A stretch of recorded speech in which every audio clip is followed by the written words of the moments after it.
আসসালামু আলাইকুম। এবারের শীতের সকালগুলো হয়তোবা ঠান্ডা, ঠান্ডা আবহাওয়াতেই কাটাতে হবে আমাদের। সবেমাত্র সূর্য উঠছে। আমরা প্রায় পৌঁছে গেছি আমাদের খেজুরের রস হতে লালি গুড় তৈরির যে জায়গা সেখানে। আমরা বের হয়েছিলাম আমাদের ঘড়িতে যখন ঠিক 5:30 ফজরের ওয়াক্ত, ঠিক তখন। কিছুক্ষণ আগেও কুয়াশায় একেবারে অন্ধকার ছিল। ১০ হাত দূরেই হয়তো দেখা যাচ্ছিল না, এত বেশি পরিমাণ কুয়াশা ছিল। সেই ঠান্ডা আবহাওয়া এবং কুয়াশার মধ্যেই আমাদের চলে আসতে হয়েছে অনেকটা দূর এবং বেশ কিছু পথ হেঁটে যেতে হয়, যার কারণে দূরত্বটা আরও বেশি মনে হয়। যদি মোটরসাইকেল নিয়ে যাওয়া যেত তাহলে হয়তো বা খুব সহজেই চলে যাওয়া যেত।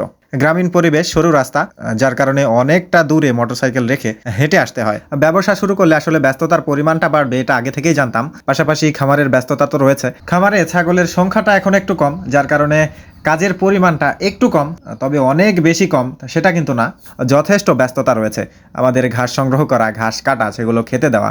20টা ছাগল থাকলে যে পরিমাণ সময় লাগতো, হয়তো 30টা বা 40টা ছাগল থাকলে তার চেয়ে একটু বেশি সময় লাগে, দ্বিগুণ সময় লাগে। বিষয়টা কিন্তু এমন না। 30টা ছাগল আর 40টা ছাগলে খুব একটা পার্থক্য নাই। যেমন 10টা ছাগল এখানে কিছুই যায় আসে না। আপনি 30টা ছাগলকে যে খাবার দেবেন, যে সময় ব্যয় করবেন, আর একটু সময় বাড়িয়ে দিলেই কিন্তু 40টা হয়ে যাবে সেখানেই। খামারে ছাগলের পরিমাণটা কমে আসলেও ব্যস্ততা খুব একটা কমে গেছে এমনটা না। বর্ষা শেষ, কিছু ঘাসের জমিতে ঘাস লাগানোর কাজ পুনরায় করতে হবে, এদিকেও ব্যস্ততা রয়েছে। পাশাপাশি এই ব্যবসা নিয়ে যথেষ্ট ব্যস্ততা। খেজুরের রস তৈরির জায়গা থেকে আবার পুনরায় খামারে যে ছাগলগুলোকে খাবার দিয়ে আবার পুনরায় ফিরে আসতে হয়, তো একটু দৌড়ের উপরই থাকতে হচ্ছে। খেজুরের গাছ কাটা, সেখান থেকে রস সংগ্রহ করা এবং জাল করে সেই লালি গুড় বা ঝোলা গুড় তৈরি করা আমি নিজে পারি না, বা আমার টিমের কেউই পারে না। তবে আমরা সশরীরে থেকে নিজস্ব তত্ত্বাবধানে আমরা দক্ষ মানুষের দ্বারা সেগুলো আমরা করে নিই।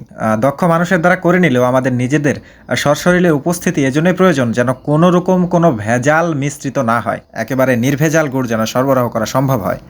আমাদের নিজেদের যেন কোনো রকম সন্দেহ না থাকে, যেন আপনাদেরকে শতভাগ গ্যারান্টি দিয়ে সেগুলো দিতে পারি। তো আলহামদুলিল্লাহ এখন পর্যন্ত কোনো রকম কোনো কমপ্লেন পাইনি।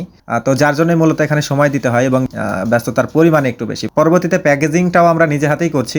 আসলে নিজের কাজ নিজে করা বা এই ধরনের কাজগুলো করা একটু অন্যরকম আনন্দ দেয়। এছাড়াও বিভিন্ন পশু পাখির খামার, গরু ছাগলের খামার, যেটাই করুন না কেন, সেটার প্রতি যদি আপনার ভালো লাগা না থাকে, সেই কাজ করে যদি আপনি আনন্দ না পান, তাহলে খামার ব্যবসায় আপনি কখনোই সফল হতে পারবেন না। ছাগলগুলোকে আজকে যে ঘাসটা দেওয়া হয়েছে, এই ঘাসগুলোর বয়স একটু বেশি, কালারটাও একটু ফ্যাকাশা হয়ে এসেছে।